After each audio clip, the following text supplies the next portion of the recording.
Hey y'all, so with this first project, I'm starting out with 3 pumpkins. The pumpkins I purchased from Target on Halloween, so they were 50% off, normally $15, and then discounted to $7.50. And then I went to Dollar Tree and I picked up a few different types of yard and twine. So I have 2 yarns, which are like an orangish, kind of pumpkin-y, squashy color, a neutral, and then I picked up just some natural twine. So the idea is to have the 3 pumpkins have some type of design on them, because right now they're just a little plain looking, and I didn't want it to be something with just paint. I wanted to have something a little bit different. So with the first pumpkin, I started by doing over under. So I used the 3 little lines here, which frame out and keep the pumpkin shape, and I used those as my guide, and I did over under, 10 rows at the top, 10 rows at the bottom. I was ambitiously thinking I was going to do the whole middle with this orange, and this was super time consuming. I think just the over and under for the 20 lines, probably like hour and a half, just going over and under and trying to be gentle because they are delicate since they're little thin pieces of like a reed. The second pumpkin, I decided to do a diagonal pattern. So I'm starting off using the framing again as my guide for the little top ring around and the bottom one. And I tie off on the frame, and then I'm using a skewer, which you can get from Dollar Tree over in the food section, and I tied some of the yarn on the end of it. That way it kind of works like a needle and thread for me. It makes it a lot easier since there are such tight spaces. So I start by going under and then over the top, diagonal, under, over the top, and repeating that all the way around. So you can see up here towards the top kind of how the pattern's looking. And then once I have it all the way around, then I repeat the same thing going the opposite way. And initially, again, I thought maybe I'll go back and forth and kind of fill up this middle. So once I did, see there's the diagonal. Once I did it though, I saw that it made these neat little X's. So I have like a little X on the outside of the reed, and then there's a X on the inside, and I really like that pattern a lot. So I just kept it as is, tied it off, and that finished that one. So see, they complement really well. And it's not too much color, it's just enough of a little bit of interest onto it. This you could also use if you had a solid pumpkin. It's kind of like the old school like string art. If you put in like pins or put in nails into any kind of pumpkin, you could do the same thing and make them have this nice geometric look. So for the very last pumpkin, I was trying to think of something to coordinate, but I did so much in the middle that I decided with him I'm going to do these vertical stripes, and I'm going to like fill in a thick vertical stripe every other spacing. So if I can explain that better, let's say there's 6 reeds, then between the first and second there's a group of thread, skip the next, and then another group of thread.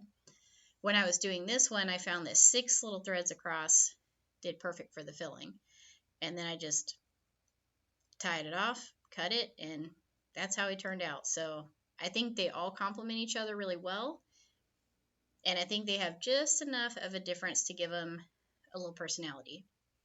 So once everything was done with the orange part, then I took the twine and I just wrapped it all around the stems, because of course those were just like reeds bundled up with some kind of like plastic rope mess. And then for the tops, I'm going to give them a little bit extra. So I was kind of playing with different florals to put on top. So I have different florals that I got from my Michael's grab bags. But I realized pretty quickly these little sunflowers here with the glittery, like it was just too much glitter. These are, just a simpler, more neutral look. So I ended up just going with some different leaves and different berries on the top. So see, gave a nice little punch of color without being too much. And that's how they turned out. They look really nice lit up. I just didn't get a little part of that, but I think the little leaves on top really make the colors pop with them.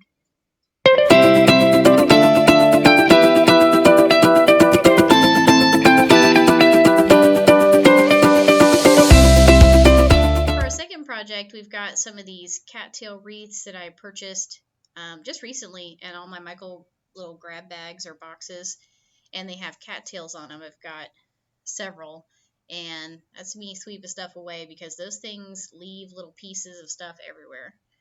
And then I have these fall signs that I got in my boxes last year. I've got my little gratefuls.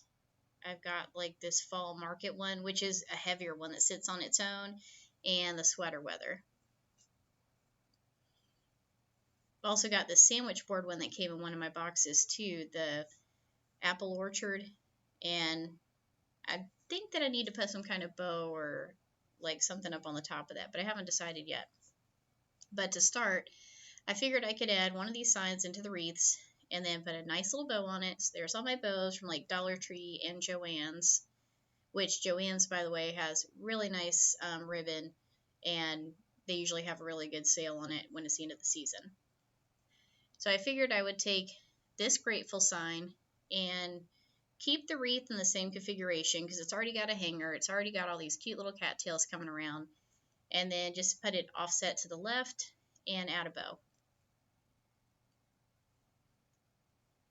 So to be able to attach it, I just took some floral wire, and then this is my staple gun. So I'm taking enough floral wire where I have a little bit above and a little bit below so I can tie it on and secure it.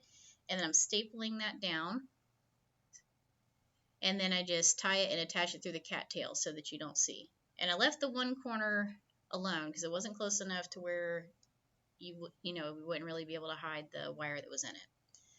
So then I picked what I thought was the best coordinating little ribbons here out of my box.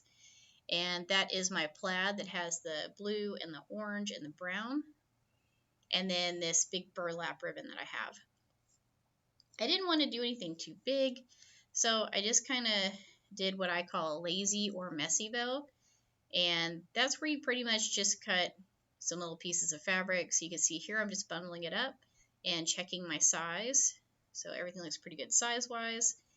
And I cut 2 pieces of the burlap and 2 pieces of the plaid. And I do those all at the same length. Once I have those cut, then I do burlap, plaid, and then I tie some twine in the center and kind of fluff it out to make it look like a bow shape. Once I did that though, and I was looking at it, I'm like, it was a little too much. I didn't like the bow on it. So I ended up leaving it off because I think the cattails are plenty and it looks super cute.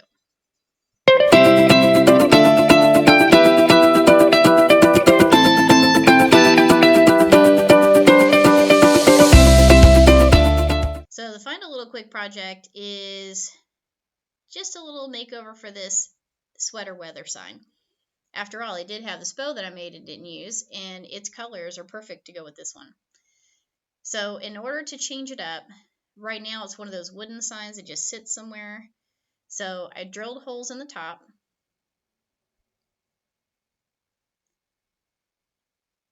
I kind of eyeballed. And then I took some of this twine that I got from Dollar Tree, and the twine actually has like a piece of metal through it, so it's able to, be pliable and shaped.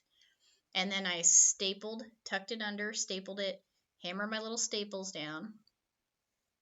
And then I'm going to add that bow on, and since it's already made with twine, just take a different piece of twine and then feed it through and tie it to where it'll go the opposite way so I can make it face the direction that I want to, which is going to be left to right.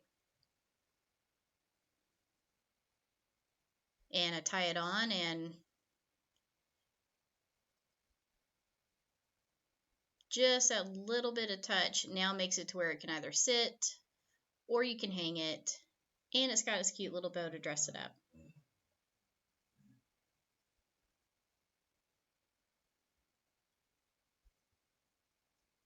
And when you do these messy bows, you're going to have to do like I'm doing here. You're going to have to kind of pull the fabrics behind each other, and you may have to do it several times to get it the way that you want.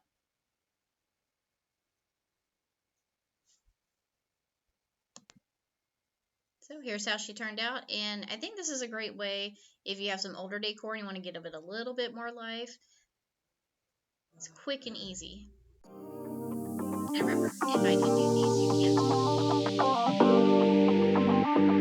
too.